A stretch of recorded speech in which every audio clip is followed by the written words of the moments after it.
If you've ever noticed that you can slowly distance yourself from someone, without a big argument, without a clear reason, just a quiet shift, this might explain something.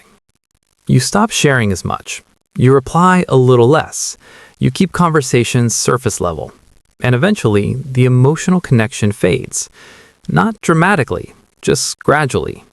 From the outside, it can look like you simply lost interest, like you moved on easily, like you didn't care that much to begin with. But internally, it rarely feels that simple. Because people who distance themselves easily are usually not emotionally careless. They're emotionally careful. This pattern begins in moments where closeness didn't feel fully safe. Not necessarily unsafe in an obvious way, but inconsistent. Moments when someone was emotionally available one day and distant the next. Moments when vulnerability was met with discomfort or silence. The nervous system notices these moments, even when the mind tries to ignore them, and over time, it learns something subtle but powerful. Closeness can change without warning. Connection can disappear unexpectedly. So instead of waiting to be left, the system learns to leave first. Quietly, gradually, internally, not as a decision, but as a reflex. You might notice small behaviors that reflect this. You hesitate to fully open up even when you trust someone. You keep parts of yourself private. You observe people carefully before allowing emotional closeness. And the moment something feels different, a shift in tone, a slight emotional distance, something inside you begins to pull back. Not dramatically, just enough to protect yourself. You become quieter, more self-contained, more emotionally independent. This isn't about punishing the other person. It's about stabilizing yourself. Because somewhere along the way, you learned that emotional stability had to come from within, not from others. What makes this pattern confusing is that it often happens automatically. You don't always consciously decide to distance yourself. It just feels natural, safer, cleaner, less complicated. Staying emotionally close requires uncertainty. It requires trusting that the other person will remain consistent. And if your nervous system isn't used to that consistency, distance feels more predictable, more controlled, more secure. Distance removes the unknown. And here's where it gets interesting. Most people assume distancing yourself means you don't care enough, but often it's the opposite.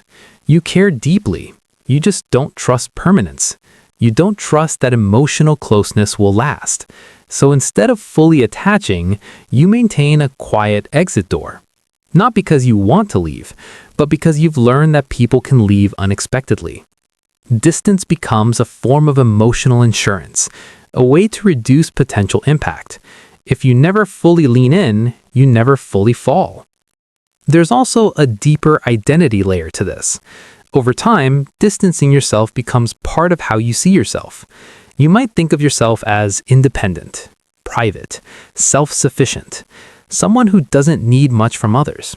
And this identity feels stable, reliable, because it protects you from relying on something unpredictable. But this independence wasn't created randomly. It was shaped by experience, by moments where emotional self-reliance felt safer than emotional dependence. You might also notice how quickly your emotional energy can detach, even from people you once cared deeply about. It's not that the memories disappear, it's that your emotional access to them changes. You can still care about them in theory, but emotionally you've already stepped back, already adjusted, already adapted. This ability often develops in environments where emotional adjustment was necessary, where staying emotionally attached to something unstable would have been more painful than letting go. So the mind learned to release connection efficiently, not because it wanted to, but because it needed to. This is why distancing yourself doesn't always feel dramatic. It feels calm, quiet, controlled. You don't explode. You don't confront.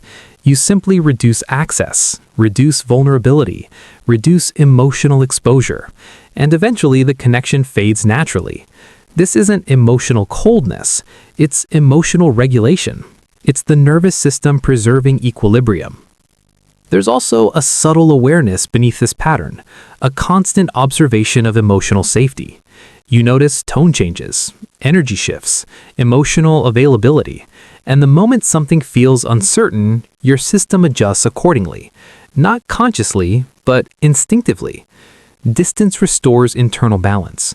It removes emotional dependency on something outside your control. It brings the emotional center back to yourself.